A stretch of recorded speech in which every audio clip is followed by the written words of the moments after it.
আলবেনিয়াতে এখন ভিসা হচ্ছে কিনা? বলকান ইউরোপের এই দেশটিতে আমরা অনেকেই জমা দিয়েছি, এখনও জমা দেওয়ার জন্য চেষ্টা করতেছি।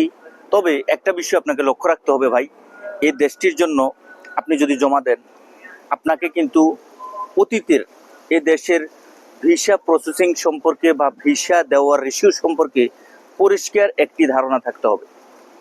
কেননা বিগত সময়ে অতীতে আমরা যেটা দেখেছি সেটা হচ্ছে যে এই দেশের ভিসা পাওয়ার ক্ষেত্রে ভিজিট ভিসা বা অনারেবল ভিসার কিন্তু রেশিওটা খুবই ভালো ছিল আমাদের বাংলাদেশিদের জন্য।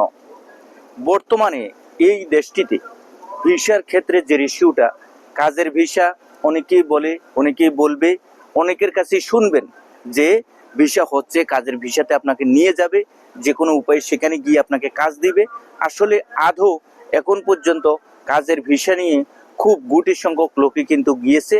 তবে আলবেনিয়ার এই বলকান ইউরোপের এই দেশটিতে কাজের ভিসার জন্য আপনাকে কেউ বললেই যে আপনাকে ভিসা দিয়ে দিবে, সেটা কিন্তু চারটিখানি কথা না। আপনাকে অতীত এই দেশের ভিসা নিয়ে বিস্তারিত প্রসেসিং জানতে হবে, নতুবা আপনি কিন্তু কোথাও কোনোভাবে সমস্যার সৃষ্টি হতে পারেন। মূলত কথা হচ্ছে আপনি এই দেশটিতে যাওয়ার জন্য যেই ভিসার প্রসেসিং এ আন্ডারে আপনি যেতে পারবেন সেটা হচ্ছে ভিজিট ভিসা।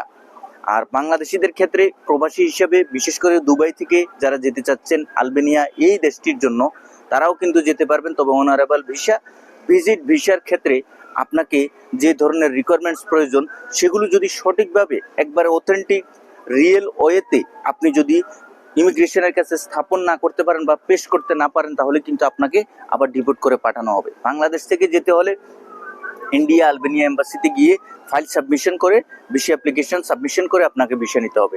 এই বিষয়গুলো আপনাকে মাথায় রাখতে হবে। তবে ভিসার রেশিও বর্তমানে তেমন একটা ভালো না।